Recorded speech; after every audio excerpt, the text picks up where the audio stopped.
Hi. Good afternoon. My name is Luella Nohea. I usually go by Nohea Crutcher.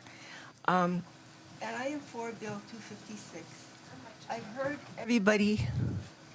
everybody that was against it talk, and I agree. I really like what's going on in Puna. But I think that money can be gotten another way, that we don't have to use this energy fund. In fact, I've heard that it can be for sure. So I'm really supporting that we look at other ways of getting that money and not using this fund. Because if we use this fund, what we're saying is women don't count. Because there's a lot of women getting sick. I went to that women's meeting. There were 5 women after the blowout that had ectopic pregnancies. And there's a couple speakers that I think are speaking after me that know more about the illnesses than I do. I know that since I've lived in Puna, I've been sicker. And I live a healthier lifestyle here, so I should be better, but I'm not. And I'm having some weird symptoms that the doctors say there's nothing wrong with me. And the only difference is I'm living in a geothermal area now. I noticed since I've been in this building, I'm feeling more comfortable because you've got air conditioning and I'm breathing better. So I want to support this bill and going through. Bill 257, I believe John this morning gave you folks, or sending you folks a copy of something that came out in 2000 that was a response, emergency response thing. And he was telling me that it was put on the shelf because there are a lot of things in the book that spoke very openly on that the geothermal plant was not as clean as they say they're supposed to be. I know that a lot of people in the area think it's clean energy and safe energy, but it's not. I know if you look on Google, it looks like it's all clean energy, but they're not talking about Hawaii. They're not talking about the way our geological makeup is here. They're not talking about a real live volcano. I know that I've been to Iceland. I've seen their geothermal, and it's done differently. It's done in a, I think, more gentle way. I know they use the actual steam is what they use. And I was impressed there, but it's not what we're doing here. I would hope at some point that we as a group here on this island, to me this is our kuleana, and we as a group should be able to say what should happen here. That we can say no geothermal on this island. That's what I would like, because I think it's wrong. I think Tutupeli would agree because, and I realize there's some Hawaiians that say, well, she's giving this to us a gift. Gifts don't make us sick. So if it was a gift, nobody should be getting sick. Not from the VOG, not from the energy come out of geothermal.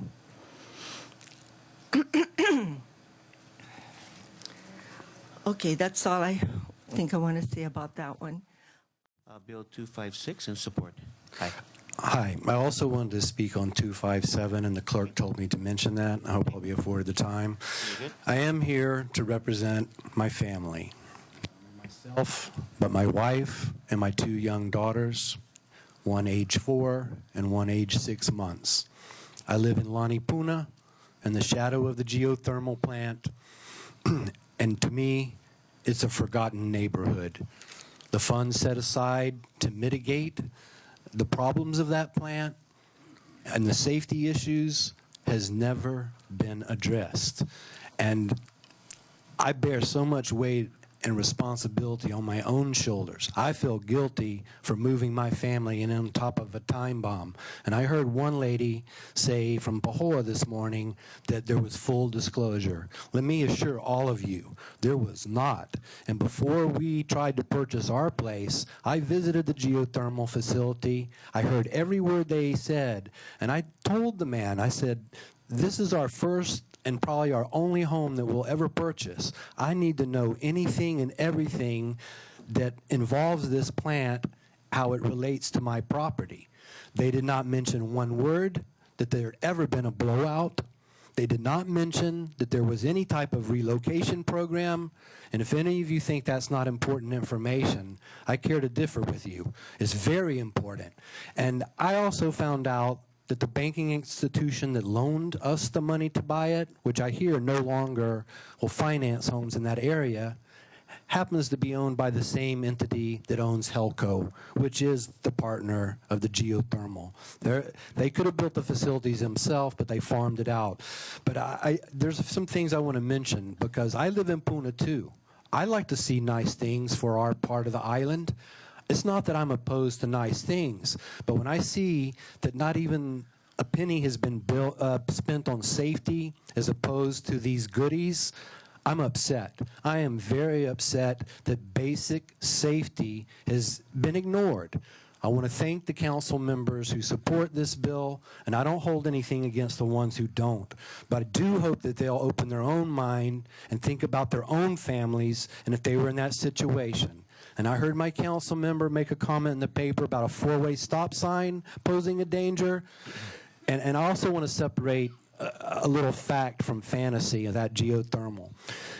I talked to the geothermal people, and they were all nice guys, but I discussed the scenario of an earthquake or a disaster that shears off those pipes or those wellheads, and that could be spewing the most toxic brew anyone can imagine. And there are windless days there, and on a windless day, that thing is going to spread out like a ripple in the water.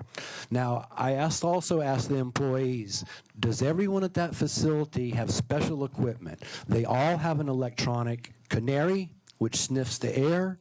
They all have an oxygen mask with tanks. Those guys can survive.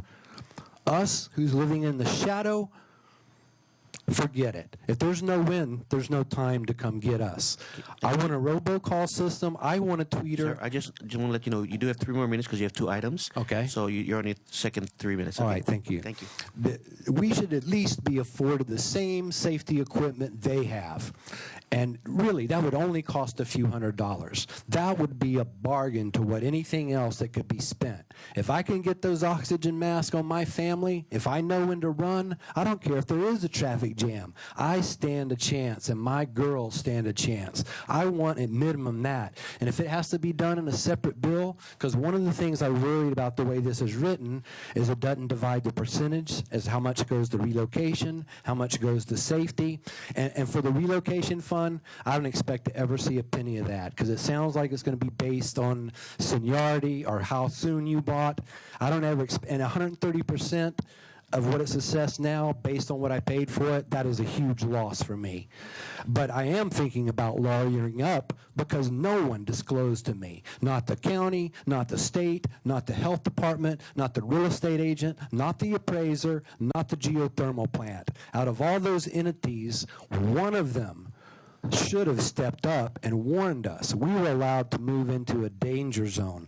And now, and when I see the things spent in Puna area, you know, that's a beautiful transfer station we have. In fact, the first time I saw it after it was completed, I thought, oh my God, this doesn't even look like it belongs to Pahoa. It's nicer than anything in the whole town. And you know, that's great, but they could have spent a little less and bought some safety equipment. And to ignore basic safety is just wrong. And if I have to beg, I'm going to beg. But I am not going to let this thing go. If it takes going to court, I am going to scream as loud and as long as I have to until someone addresses the basic safety issues. And I don't even know if these are covered in this bill. It leaves so much latitude that you know, it could be talked about forever, or all the money spent on experts. But if they know up at the plant that it's that dangerous, they should provide us. And if it comes from their direct pocket and not out of this fund, I'm okay with that. And I want things, nice things for Puna too, but it should be done through the right channels. And they have separated us. This money they're giving out into the community, anyone who doesn't live in the danger zone is going to be opposed to spending the money on safety. They're all going to want the nice little perks and goodies instead of basic safety. And I just want the priorities to be gotten straight, and for at least us who live in the danger area to have a fighting chance to get out. And that's my testimony. Oh, before I close, I want to say that the geothermal guys, they did share information with me. This particular well source happens to be one of the highest in hydrogen sulfide in the world. It is a dangerous well. Let there be no mistake about that. Now, the long-term effects, I'm glad the women got together. You know that men aren't going to do that, but since I've lived there, I have developed tumors in my neck. I had what the hospital called a shower of mini strokes, which I'm too young to have, but the effects of hydrogen sulfide are neurological. And I think that there could be a connection, but it's going to be a long time before anyone can prove low-level releases over a long period of time. Thank you, sir. Thank you. Thank you very much for your testimony. If I could ask Uncle Sam to come forward. Bill 256. Really got an education listening to everybody here today. I'm just concerned about the other issue you had related to this, was where I think the council just recently approved the Community Relief Center in Leilani Estates. So two things I want to say on this. If you expand the buffer zone, will you be expanding the buffer zone right up into, it'll be bumping into a relief center that you just approved? And I don't know if you've amended that bill or did things to take care of that, but we need a lot more sensibility in our civil defense and our evacuation routes, our procedures for emergency services. How do people acquire it? How do they get to it? I testified earlier on that saying, really, ideally, you just move a short distance and you're out of lava zone 1 to begin with. You move another short distance and you're out of the big radical seismic risk, the worst zone in the state. And I don't think anywhere has ever built a community relief center in lava zone 1. I think you're breaking new ground there if that is still currently going. And it just doesn't make good sense to me. However, Bill 256 is renaming the Geothermal Relocation Community Benefits Program. From the beginning, I've been saying that, no offense to Mr. Blas, but I think that even when Ms. Naioli was in there, what we ended up with, since you folks lost your discretionary spending money years back, is that you have a super council member. He's got this extra money that comes in that he can put out to other things. There's nothing wrong with that. Hey, man, if money's coming to you, put it out there and put it to things. But I agree with all the people that say that should really come through the CIP projects budget. And so I'm going to agree with what most folks said on that already, that I believe it should be changed. I don't know all the details about it. So, again, I hope I get to have another look at it. And I'm going to move on here to 257. Emergency response and evacuation plans for geothermal facilities. Now, I heard something today was a letter or a transcript of what Mayor Kim, former Mayor Kim, had stated about the greatest, whatever it was, loss to the community would be not protecting the people of Puna. Where's he been? That was a long time ago. Where has he been? I'm actively working with civil defense to fix up the darn safe rooms. And how can a person let something go that long? You know, if it's that dire of a mistake. And I am stunned to hear that there's never been an evacuation route for the community out of Leilani and that. Last thing I want to say on Leilani area, I have 2 lots there. I always read the newsletter. The first thing I heard about any community relief center or any of these evacuation things and all that is from this council. So thanks for the public information there. And let me see. Oh, also, a friend of mine passed away at the memorial service. I ran into a man who worked at Puna PGV, Craig Holtgren. He travels the world. In many places, they've been seen as heroes. He had no clue that the governor of our state, he's looking into this right now, wants to ramp up to 1,000 megawatts. He was stunned, and he told me, he says, look at Tim, everybody's going to jump at Puna because what you got there is you've got the resource, you got the water, the heat, the steam. So everybody's going to jump on that like, you know what, they're going to go crazy for it. And then when I reminded him, I said, yeah, but it's not the greatest resource because it's very caustic. And he acknowledged, he says, yes, you're right. It was one of the most caustic resources they've ever come up against. So I'm not anti-geothermal myself, but this matter of is it being done right, it's safely and securely for the people is extremely important. So I commend the council for really digging into it. 260. Next speaker is Samuel Kaleiliki to speak on 256, 257, 260, 261. Good afternoon. Aloha kako. Aloha. My name is Samuel Kaleiliki. I'm with the Rees State and Lawful Hawaiian Government. Ua mau ke ea o ka aina I ka pono. I am here today to testify on Bill 256 and 257, geothermal. Last Friday, I was at a meeting in Kona, in a facility, a building, very, very beautiful building. It was in the county council. That is totally, I almost said geothermal. Solar. And I was just set back. The air conditioning and the place was just unique, just wonderful. Pahor Police Department is also solar. So what I'm presenting here this morning, this afternoon rather, is simple mathematics. Simple. It is so simple, it's scary. So I'm saying to you, dump geothermal. Then you're going to say, oh, we can't do that. Oh, no. Gee, you know, you're going to hurt somebody's pocket. Well, what about the birds? And what about the goats? What about the pigs? What about the people? When you deny them all of these things that they use this to live with, I mean, come up and smell the coffee. Come up and smell the coffee. We're getting bullied by the state. It's your fault, this council's fault, that we've been bullied around. Stand your ground. I take issue also with this council. We stand in line to vote for you. By golly, you better sit there and listen to us as we testify, so that when you vote, you know what you're voting for. I take issue to these three gentlemen being answered, being here to face us. We stand in line to vote for you. By golly, you better be able to sit there and listen to us.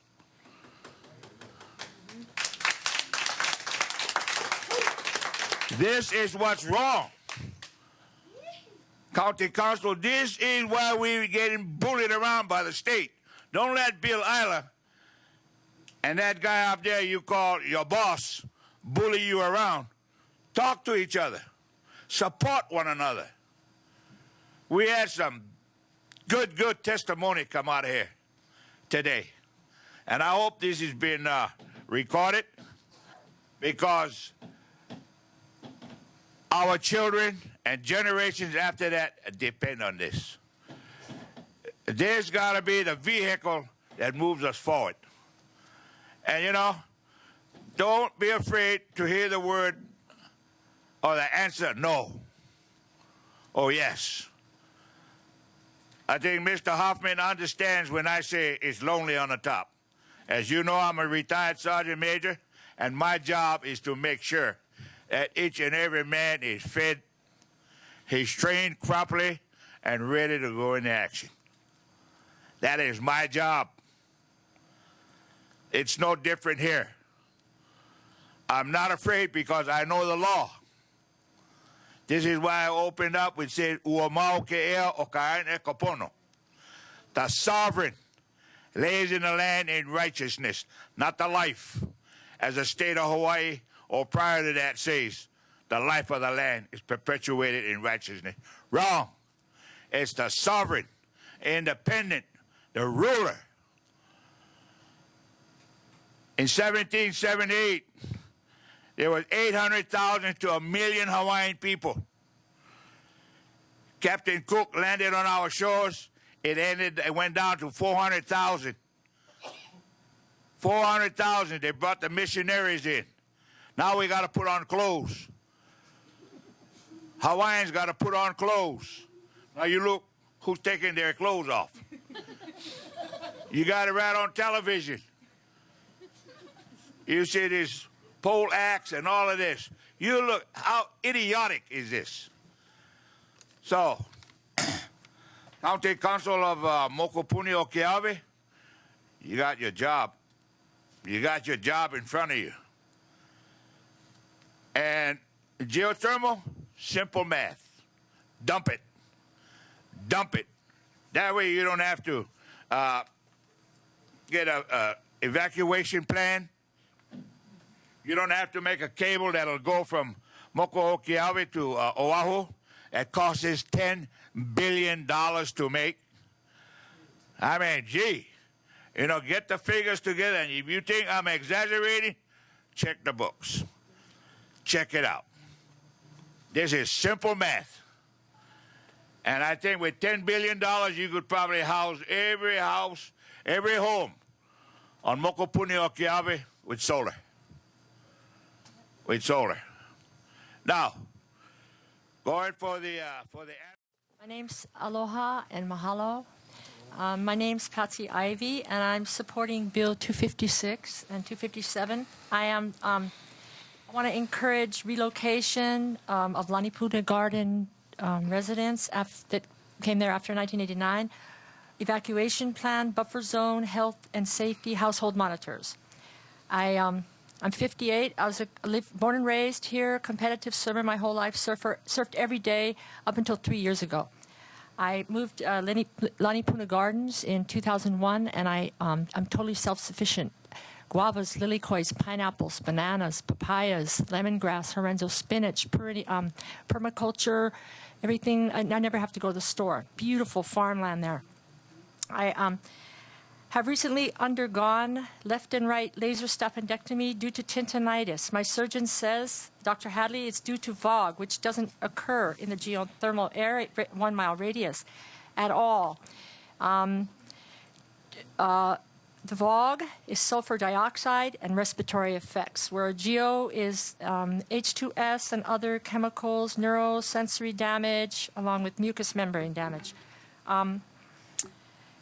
Prior to my recent bilateral laser staphyloctomy in 2007, my mucous membranes were diagnosed with chronic airway obstruction, allergy unsuspected, chronic rhinitis, and I believe that was due to a chronic low-level exposure to H2S. Sitting here, I find myself thinking about my famous scientist grandfather, Dr. Andrew Ivy, MD. In 1940, he had the titles of Professor of Physiology, Head of the Department of Clinic Science, and Vice President of University of Illinois. He's championed Probison, a cancer cure, and was denounced from all his positions for selling 9 cents of creatinine for $9.50. And now they use creatinine, a component of uric acid in chemotherapy. He met a roadblock. The AMA, who constituted a medical monopoly, the AMA was found guilty twice in the 40s of violating the Sherman antitrust statute for restraint of trade. Fighting for my survival for 3 months, I have been sleeping in my car away from the hearing range of geothermal. My sores that would come one after another, that I was put on cefacillin, amoxicillin, doxycycline in a 3-month period, are doing much better. I don't wake up with chronic airway obstruction and sore throats. My titanium staple implants, helping my tendinitis, are quieter. In conclusion, I feel for the 350,000 vets that the paper stated on Memorial Day are coming home from Iraq with tendinitis. Yeah, thank you very much. Thank you very much for your testimony. Our next testifier is Mr. James Weatherford. If I could ask John Griffiths to come to the table, please. Mr. Weatherford is going to speak on 256, Draft 2, and 257. Aloha. Good evening, Council Chair. My name is James Weatherford. I reside in Hawaii in Paradise Park. I support Bill 256. It is important that geothermal royalty funds be used solely for the original intended purpose, that is, mitigating community impacts of geothermal development. Bill 256 takes the first necessary step in doing this. Nevertheless, as John Olson pointed out this morning, that's not nearly the whole show. It's really the tip of the iceberg. There's a lot more to be done. Thinking about liability, thinking about disclosure, thinking about the size of a buffer zone. Due diligence in moving forward is still needed. Everything now paid for with community benefits funds out of the geothermal royalties can and should be paid for with funds meant for those purposes. Puna taxpayers pay taxes, and those tax funds need to be used for infrastructure and community benefits rather than other funds. Bill 257. I also support the goal of Bill 257. That bill amends the Hawaii County Code regarding civil defense agency, specifically Chapter 7, Section 7.3, establishing a requirement for an emergency response and evacuation plan for geothermal power production facilities. The geothermal experience in Puna demonstrate that this requirement is needed. Nevertheless, in reading it, it seems to me that a little wording to change Section 7.1 is necessary. That section relates to the necessity of the Civil Defense Agency. The necessity for the Civil Defense Agency, as given in Section 7.1, in brief, I will roughly quote, because of the possibility of disasters or emergencies resulting from hostile action or natural causes, and in order to ensure that preparations of this county will be adequate to deal with such disasters or emergencies. That's why we have a Civil Defense Agency. It would seem appropriate to be explicit that part of the role of Hawaii County Civil Defense is to deal with emergencies beyond those caused by hostile actions and natural causes. Given that the amended Section 7.3 addresses geothermal facilities, it would seem appropriate to amend Section 7.1 to also include, within the necessity of having a Civil Defense Agency, the possibility of emergencies resulting from industrial or other human activities also, because in fact the definition of what civil defense does doesn't cover those. Thank you very much. Thank you very much, sir, for your testimony.